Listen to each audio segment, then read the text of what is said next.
একদিন একটি গ্রামে এক বুদ্ধিমান খরগোশ আর একটি বোকা কুমির ছিল।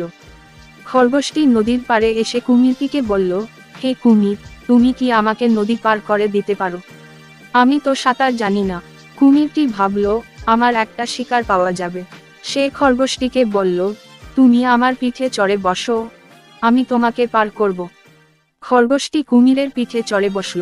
নদীর মাঝখানে পৌঁছালে কুমিরটি হঠাৎ থেমে গেল এবং বলল, তুমি কি জানো, আমি তোমাকে খেয়ে ফেলব।